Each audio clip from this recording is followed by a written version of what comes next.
ಕುಮಾರ್, ನೀನ್ ನಿಜವಾಗಿ ಗಿಲ್ಲಿ ನಟನ ಅಭಿಮಾನಿನ? ನನ್ಗೆ ಯಾಕೋ ಡೌಟ್ ಬರ್ತಾ ಇದೆ ಗುರು. ಯಾಕಂದ್ರೆ ಆಲ್ರೆಡಿ ನಿನ್ಗೆ ನರೇಂದ್ರ ಫೋನ್ ಮಾಡಿ ಕೇಳಿದಾನೆ, ಗಿಲ್ಲಿ ನಟ ಫ್ರೀ ಇದಾನೆ, ಕಾಂಟ್ಯಾಕ್ಟ್ ಮಾಡಕಂತ. ಅವಾಗ ನೀನ್ ಬಿಜಿ ಇದೆ, ದೇವಸ್ಥಾನಕ್ಕೆ ಹೋಗಿದೆ, ನೀನ್ ಹರಕೆ ಮಾಡಿ ಪ್ರಸಾದ್ ಸಲುವಾಗಿ ಬಂದಿಲ್ಲ ಅಂತ ನೀನ್ ಬೇಜಾರು ಮಾಡ್ಕೊಂಡಿದ್ದಲ್ಲ.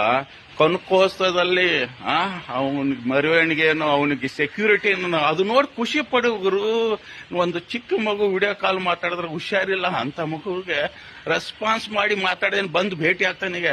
ಅವನಿಗೆ ಟೈಮೇ ಸಿಗೋದು ಕಷ್ಟ. ನಿನ್ಗೊಂದ್ಸರ್ತಿ ಫೋನ್ ಮಾಡಿ ಕಾಂಟ್ಯಾಕ್ಟ್ ಮಾಡ್ತೀನಿ ಅಂದ್ರೂ ನೀನು ಬಂದು ಭೇಟಿ ಆಗಿಲ್ಲ, ಪ್ರಸಾದ್ ತಗೊಂಡಿಲ್ಲ. ಏನ್ ಗುರು ನೀನು? ಆ ವ್ಯಕ್ತಿ ಒಂದ್ಸರ್ತಿ ಮಾತಾಡಿದ್ದಾನೆ, ಬರ್ತಾನೆ. ಎಷ್ಟು ದಿವಸ ಆಗಿದೆ? 15 ದಿವಸ ಆಗಿದೆ ಅಷ್ಟೇ ಕಣೋ.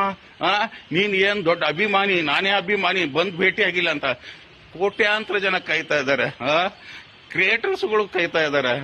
ತುಂಬಾ ಜನ ಕಣೋ. ನೀನ್ ಒಬ್ಬನ್ ಸರಿ ಟೈಮ್ ವೇಸ್ಟ್ ಮಾಡಕ್ ಆಗಲ್ಲ. ಅರ್ಥ ಆಯ್ತಾ?